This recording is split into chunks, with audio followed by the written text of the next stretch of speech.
આજની ધર્મકથા. પ્રણામ. નિહાલચંદ એક એવું નામ કે જે નામ આપણા બધાથી સાવ અજાણ્યું, જેની વાતો આપણા બધાથી સાવ અજાણી, અને આ નામની સાથે જોડાયેલી કેટલીક લાગણીઓ, કેટલીક ભાવનાઓ,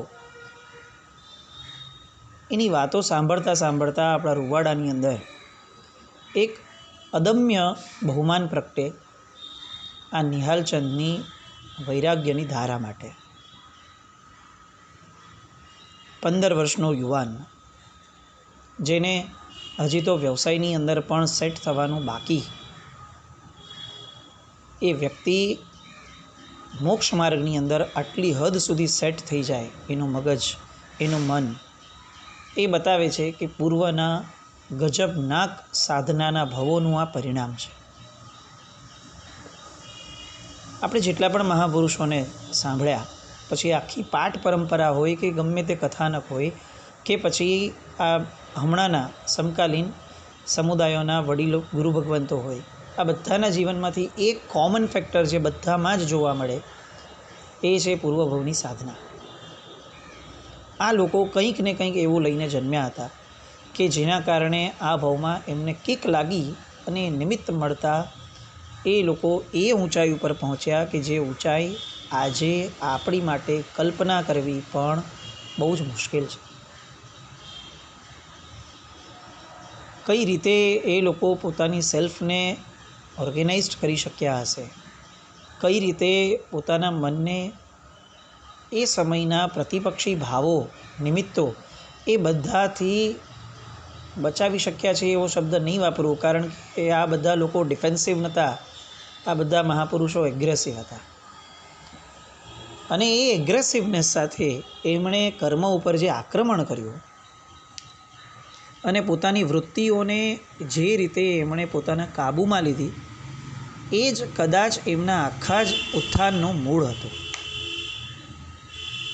નિહાલચંદની બાબતમાં પણ આવું. 15 વર્ષનો છોકરો, એની નજર સામે એના ભાઈઓ પરણી ગયા, એની નજર સામે એના મામા, મામી, કાકા, કાકી, એની ભાભીઓ, એના મિત્રો, આ બધા વ્યક્તિઓ સતત એની પાસે આગળ પાછળ ભમ્યે રાખે અને એને સંસારના નવા નવા ક્રમો એ માટે એને ખેંચવાનો પ્રયત્ન કરે. અને આ 15 વર્ષના બાળકને ફક્ત ધાર્મિક અભ્યાસ અને એના ચિંતન મનનના આધારે એના મનની અંદર પ્રગટેલો વૈરાગ્યનો દીવો એ એને આ બધાથી અલિપ્ત રાખવા માટે સક્ષમ બનાવે. આપણે આટલા પ્રવચન સાંભળ્યા, એક નિમિત્ત મળતા આપણી સ્થિતિ શું થાય છે એ આપણને બધાને ખ્યાલમાં છે. ગમે તેટલું મનને મજબૂત બનાવ્યું હોય, પણ નિમિત્ત મળી જાય એટલે આપણને એમ થાય કે ભાઈ હવે ઠીક છે ને, આજનો એક દિવસ કરી લઈએ, એમ કરીને આપણે મનને વાળી લઈએ કે ભાઈ આ તો હવે જરૂરિયાત છે, સંસારમાં રહેવું હોય તો આવું બધું કરવું પડે. એ બતાવે છે કે મહાપુરુષ અને સામાન્ય પુરુષ એ બે વચ્ચે ડિફરન્સ એ કોઈ પણ જાતની પરિસ્થિતિનો નથી, એ ડિફરન્સ એ મનસ્થિતિનો છે. આ નિહાલચંદે એટલું ગજબના કંટ્રોલ પોતાની ઉપર રાખ્યો. 5 વાર ભાગી ગયા, 5 વાર. અને છેવટે હવે એમના માતા પિતાને એવું લાગ્યું કે આ છોકરો હવે ઘરમાં રાખવા લાયક નથી. પણ બીજી બાજુ એ પણ ઠસાયેલું હતું જ મગજની અંદર કે દીક્ષા આપવા જેવું તો નથી જ, કારણ કે દીક્ષા તો દુઃખી માણસો લે, સુખી માણસ ક્યારે દીક્ષા ન લે. આ એક આખી મનોવૃત્તિ એમના આખા પરિવારમાં એ સમયે જોવા મળતી. એમના મામા મામી હોય કે પછી એમના પિતાજી વગેરે હોય કે મિત્રો હોય, ધર્મ પ્રત્યે કોઈને અસદભાવ ન હતો, અભ્યાસની અંદર કોઈ એમને રોકતું ન હતું. બધાને પ્રોબ્લેમ ફક્ત ને ફક્ત એક્સ્ટ્રીમ પર જ્યારે વાત જાય દીક્ષાની, ત્યારે જ આવતો. એટલે હવે માતા પિતાને એવું લાગ્યું કે ભાઈ આને આપણા ઘરમાં રાખવું એ જોખમથી ખાલી નથી. એટલે એમણે તરત રાજકોટ પોતાના એક સગા પરિચિત જે હતા એ પરિચિતને ત્યાં એમને મોકલ્યા. રાજકોટની એજન્સીના એક વકીલ શ્રી લક્ષ્મીચંદ વાલજીભાઈ, બહુ મોટું કામ વકીલાતનું. અને પિતાજીને એમ થયું કે આમે આટલી દલીલ કરતો હોય છે ને આટલું બધું બોલતો હોય છે, તો એને ત્યાં જશે ને તો કંઈક શીખશે, અને એને અનુરૂપ કામ મળતા એ ધીરે ધીરે એની આ બધી ભ્રમણાઓમાંથી બહાર આવી જશે. એ પછી આપણે એને લગ્ન કરાવી દઈએ એટલે પછી તો પૂરું થઈ ગયું, પછી તો કંઈ એની માટે શેષ બચશે જ નહીં વિકલ્પો. આ પ્લાનિંગથી એમણે એને રાજકોટ મોકલ્યા. નિહાલચંદજી ત્યાં ગયા, તાલીમ શરૂ થઈ, પણ એને રાજકોટનું જીવન બહુ કપરું લાગવા લાગ્યું. કારણ કે એટલું બધું કામ, આખો દિવસ કામ કામ ને કામ. પાછા વકીલ હોય આપણા માથે, એટલે એને તો એવી સ્માર્ટનેસ હોય કે એ તમારી અનિચ્છાએ પણ તમારી પાસે કઈ રીતે કામ કરાવડાવી લે, અને છતાં પણ એવું જતાવી દે કે આ તો તારી ઈચ્છા છે એટલે કહું, બાકી મને તો કશો વાંધો જ નથી. આ જે સ્માર્ટનેસ, એના કારણે નિહાલચંદજીને શરમથી પણ એણે કેટલીક વસ્તુઓમાં વગર ઈચ્છાએ ઇન્વોલ્વ થવું પડ્યું, સમય આપવો પડ્યો. અને ધીરે ધીરે એ સમય એટલો બધો ખવાતો ગયો કે એ પોતે પગ વાળીને બેસી શકે એવી પણ એમને સ્થિતિ, એવો સમય પણ નહોતો મળતો. કેટલાક દિવસો એવા પણ ગયા કે જેમાં દેરાસર જવા માટે પણ સમય નહોતો મળતો, આપે જ નહીં સમય. અને હવે નિહાલચંદના મનની અંદર એક મોટું તોફાન, વાવાઝોડું શરૂ થયું કે આમાં તો દેરાસર, સામાયિક પ્રતિક્રમણ, મારો નિત્યક્રમ પણ જળવાતો નથી. એ કઈ રીતે ફાવે? ધાર્મિક અભ્યાસ કરવો છે, અભ્યાસ માટે સમય મળતો નથી. અને કદાચ સમય મળી જાય તો પણ આખા દિવસની વ્યસ્તતાના કારણે હું મારા મનને એ ઉલ્લાસમાં નથી રાખી શકતો કે જે ઉલ્લાસમાં નોર્મલી હું રહું છું. અને દિવસો જતા ગયા એમ એના મનના ભાવો, તરંગો આ એને મનોમંથન તરફ લઈ જતા કે ક્યાં મારો દીક્ષાનો ભાવ અને આ ક્યાં કારકુન જેવી, પિયુન જેવી સ્થિતિની મારી લાચારી. ન ધર્મ ધ્યાન, ન પૂજાપાઠ, ન સામાયિક, ન પ્રતિક્રમણ, ન ગુરુના દર્શન, બસ ખાવું પીવું અને દફતરમાં કામ કરવું, ઓફિસમાં, બસ બીજું કોઈ વાત જ નહીં. આ બધામાં મારા આત્મામાં જે ધર્મ પ્રેમ જાગ્યો છે એને દિશા કઈ રીતે મળશે, એનો વિકાસ કઈ રીતે થશે? પણ એમને રસ્તો ક્યાંય સૂઝે નહીં. રાત પડે, ધાબા પર સૂતા હોય અને આકાશના તારાઓ જોતાં જોતાં મનમાં બધા વિચારો ઉભરાઈ આવે. એ પથારીમાં પડેલા નિહાલચંદજી ઘણી બધી રાતો એ એમનું ઓશીકું એ એમના આંસુઓથી ભીનું થયું. એમને આ સંસારની લાચારી, આ બેડી, આ જેલ એ હવે રોજ ને રોજ ખૂંચવા લાગી. અને એ પાંજરામાં પુરાયેલા પક્ષીની જેમ પોતે જાણે બંધનમાં બંધાયા હોય એ રીતે એ દીનતાનો ભાવ એમના મન પર હાવી થવા લાગ્યો. પણ ખુમારીવંત, ચૈતન્યવંત પુરુષ હતા. નબળો સમય આવે મહાપુરુષોના જીવનમાં પણ મહાપુરુષો એ નબળા સમયને ટકવા ન દે. જેવો એને ચાન્સ મળે, લાગ મળે, એવું તરત જ એ નબળા સમય અને નબળી મનસ્થિતિ એ બંનેઓને ઉખાડીને ફેંકી દે એ મહાપુરુષ. અને આ નિહાલચંદજી બાય બર્થ જાણે મહાપુરુષ થવા માટે જ જન્મ્યા હતા. એ રીતે હવે પાંજરું તોડીને ઉડી જવા સિવાય મારા હાથમાં બીજો કોઈ રસ્તો નથી, આવો દ્રઢ નિર્ધાર એમણે પથારીમાં સૂતા સૂતા રાત્રિના સમયે ધાબા ઉપર કર્યો. બહુ થઈ આ લાચારી, હવે મને આ ન પાલવે. મારા જીવનની ક્ષણો એ આવી રીતે કારકુનગીરી કરવા માટે નથી. મનુષ્યપણું એ આવી રીતે ફક્ત કમાવું, ખાવું અને પીવું, આ ત્રણ વસ્તુઓ માટે ન જ હોય. એ તો પશુતા છે. અને વૈરાગ્યની ધારા એટલી બધી પ્રબળ થઈ કે વૈરાગ્યએ આજુબાજુના ઔચિત્ય, એટલે કે જે અત્યારે કરવા જેવું એમને કીધું હતું એમના વડીલોએ, એને પણ ઉડાડી, એનો છેદ કરી એ બંધનોમાંથી દૂર થઈ. અને એક દિવસે વહેલી સવારે આ નિહાલચંદ કોઈને પણ કીધા વગર રાજકોટથી ભાગી છૂટ્યા. ભાગી છૂટવું એ એમની પ્રેક્ટિસની ઘટના હતી, કારણ કે ઓલરેડી 4-5 વાર એ ભાગી છૂટ્યા હતા. એટલે એમની માટે એ કંઈ બહુ નવી ઘટના ન હતી. પણ હવે એમને એમ થતું હતું કે આ ભાગી છૂટવું અને પકડાઈ જવું, એ ચેનલનો પણ અંત તો લાવવો પડશે ને. દર વખતે ભાગી જાઓ ને આ લોકો મને ક્યાંયથી ને ક્યાંય ગોતી લાવે. હવે પ્લાન એ સક્સેસફુલ નથી જતો તો પ્લાન બી તરફ વળવું પડશે. અને એટલે નિહાલચંદ એકવાર રાજકોટથી જે ભાગી ગયા એ પછીથી ભાવ વિજયજી મહારાજ સાહેબ કે એમણે નાની ઉંમરમાં પોતાના ગામમાં પધાર્યા હતા, એ સમયે એમણે એમની વાણી સાંભળી હતી, એમના જીવનના રસાસ્વાદને પણ ચાખ્યો હતો અને એમને એવી સ્પર્શના થઈ હતી એમને જોઈને કે સહજપણે જાણે ઋણાનુબંધ કેમ ન હોય, આવો ભાવ એમને જ્યારે સાહેબ ગામમાં પધાર્યા હતા વાંકાનેર એ સમયે પણ પ્રગટેલો. અને ત્યારથી મનમાં બીજ પડી ગયેલું કે મારે સાધુતા લેવી છે. અત્યાર સુધી સાધુતા માટે જે સદભાવ હતો એ હવે આગળ વધીને સાધુ માટે થયો. અને એટલે ચારિત્ર જીવનનો જે મુખ્ય પાયો છે પોતાના ગુરુ, એ ગુરુના નિર્ધારની દિશામાં હવે સ્થિર થયા. એમને ખ્યાલ આવ્યો કે હું 4-5 વાર જે ભાગી ગયો હતો એ 4-5 વાર મારી ભાગવાની દિશા બરાબર હતી, પણ એનું ગંતવ્ય સ્થાન, એન્ડ પોઈન્ટ એ મેં નક્કી નહોતો કર્યો. અને એટલે જ કદાચ ઈશ્વર કે પ્રકૃતિ મને સ્થિર નથી થવા દેતી અને મારા ઘરવાળા મને લઈ જતા હતા. એટલે આ વખતે પક્કે પાયે કામ કરવું છે. સીધા રાજકોટથી ભાગી અને પન્યાસ ભાવ વિજયજી મહારાજ સાહેબ પાસે ગયા. સાહેબ મત એણ વંદામી. સાહેબે પૂછ્યું, કોણ ભાઈ? એને કીધું, સાહેબ હું નિહાલચંદ. અને સાહેબે કીધું, અચ્છા નિહાલ, તું તો રાજકોટ વકીલને ત્યાં કામ શીખવા ગયો હતો, અહીં કેમ આવ્યો? અને નિહાલચંદે કીધું કે સાહેબ ગયો નહોતો, મને મોકલવામાં આવ્યો હતો. એ મારી ઈચ્છા ન હતી, એ મારી મજબૂરી હતી.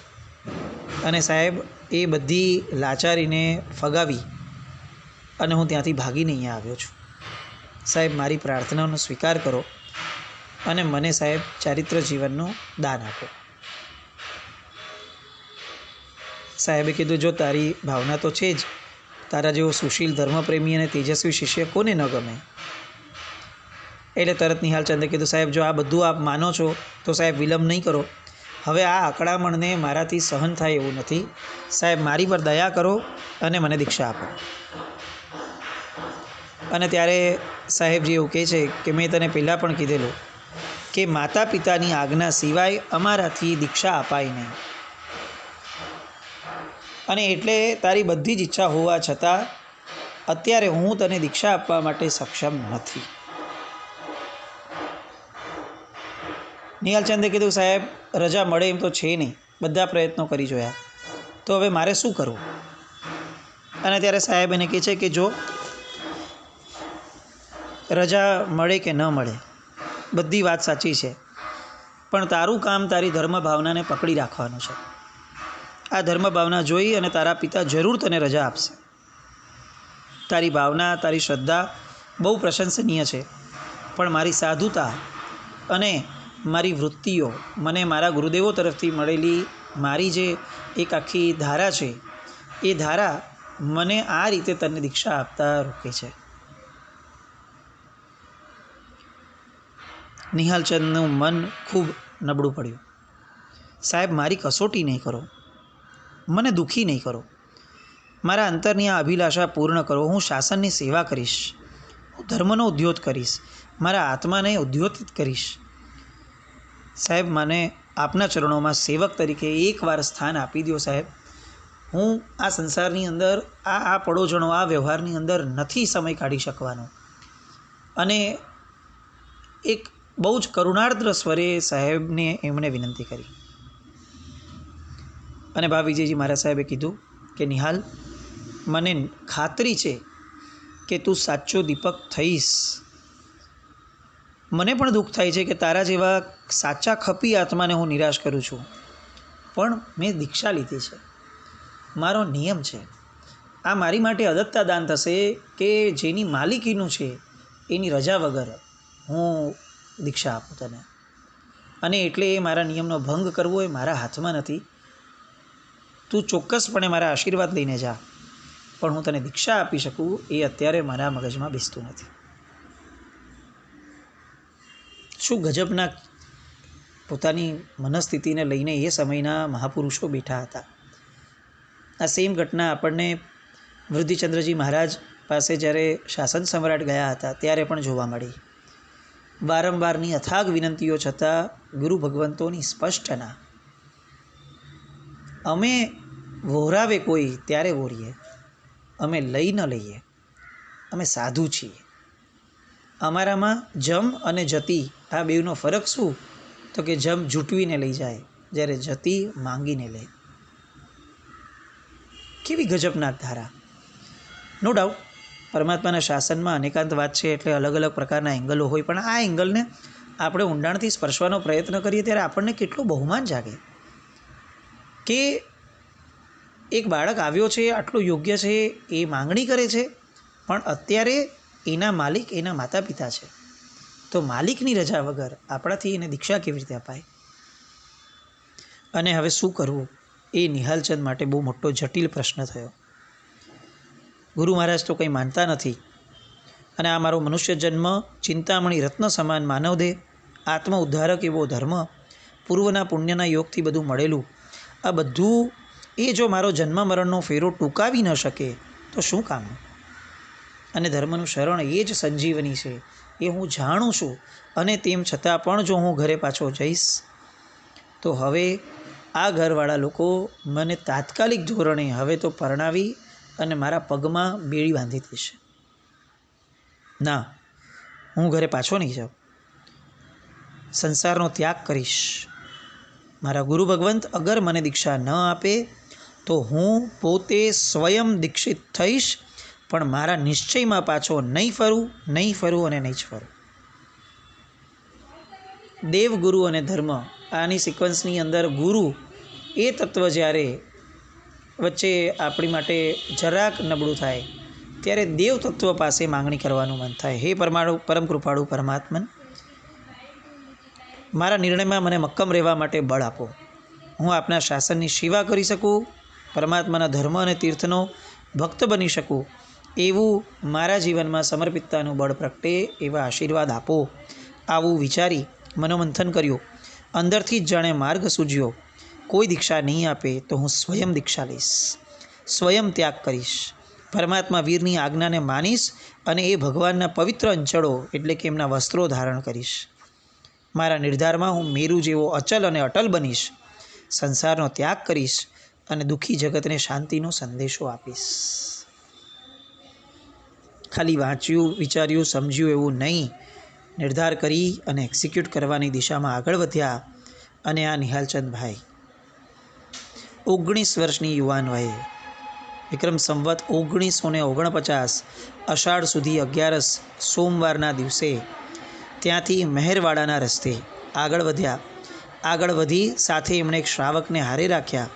સંસારી વેશને ત્યાગ કર્યો, જાતે સાધુ વેશને ધારણ કર્યો, પોતે પોતાના હાથેથી સ્વયં દીક્ષા લીધી, અને 4 વર્ષથી સાધુ થવાના જે એમના મનોરથો હતા એ મનોરથોને અંતે એમણે પારિણામિક ફળ આપ્યું.